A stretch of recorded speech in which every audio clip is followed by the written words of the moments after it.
What's that sound? It's For Amusement Only, the EM and Bingo Pinball Podcast. Welcome back to For Amusement Only. This is Nick Baldridge. Gottlieb was very vocal about amusement devices not being used for gambling purposes. They did quite a bit in the industry to try to promote the healthy image of pinball and other amusement devices, and tended to shy away from games that could have a negative connotation attached. However, in 1951, Gottlieb made a bingo-style game. This is a game that had 5 balls, a bingo card in the back box, and trap holes.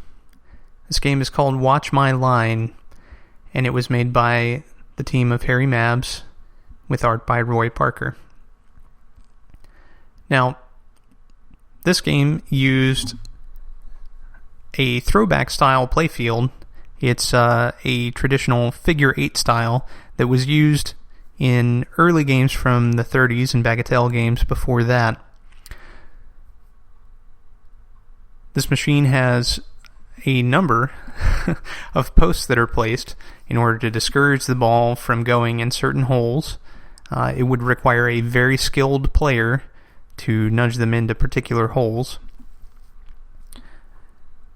And there are holes in the center of each of the 8s, which are fairly desirable positions. So, the bingo card, in this case, is 3 rows of 5 digits. So you have a total of 15 numbers, each one with a corresponding trap hole on the playfield, and you want to light 3 consecutive numbers, either vertically or horizontally, in order to win. Interestingly enough, this game only awarded 4 replays for the very difficult task of getting 3 in a row. The risk versus reward, it's quite a lot more risk than there is reward.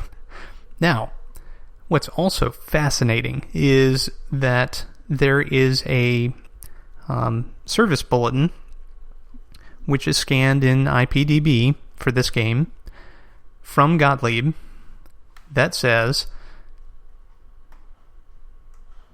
"We have not put out any sort of a conversion for the Watch My Line machine. However, it's come to our attention that many operators have drilled off the plate that catches the ball in the out hole, thus allowing the player to get back any ball that goes into the out hole. Of course, this makes the game more liberal, and they cut down the winnings by opening the payoff switch on the motor. On the enclosed schematic circuit, I've indicated with a red arrow the switch that can be opened to cut the payoff from 4 free games to 3 free games. Of course, the scorecards would have to be changed accordingly. Sincerely yours, D. Gottlieb and Company." Now, a few things about this are really interesting. First of all, operators were drilling through the plate that caught out balls, balls that didn't land in a particular trap hole. This made it operate very similarly to our friend the Bally Bingo, or the United Bingo, because it would allow you to shoot that ball back into play. Now, the other interesting thing about this is that when they open that payoff switch, they reduce the winnings from 4 replays to 3. So you get the ability to get your ball back, but you're only winning 3 replays for your coin. So you put in 5 cents, and you win 15. Big freaking deal.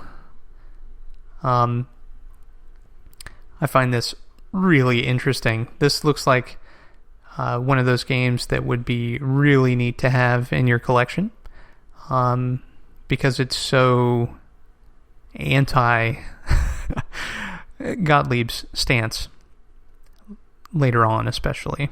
But they were so very vocal about these gambling machines. It's just interesting to see the ones that they made.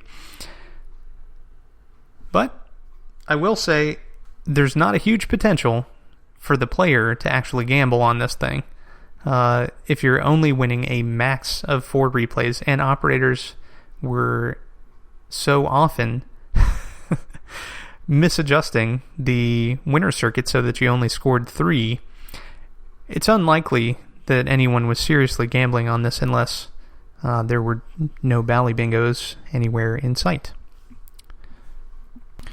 And to put this into context, Bally's Bright Lights came out in April of 1951,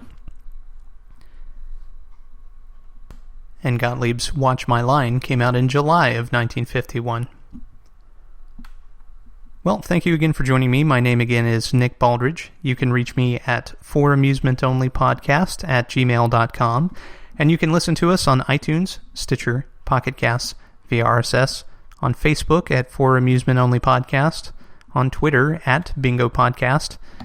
You can find me on Instagram at nbaldridge, or you can listen to us on our website, which is foramusementonly.libsyn.com. Keep an eye out on our website. For episode 100, we'll have a special announcement. Thanks again for listening, and I'll talk to you next time.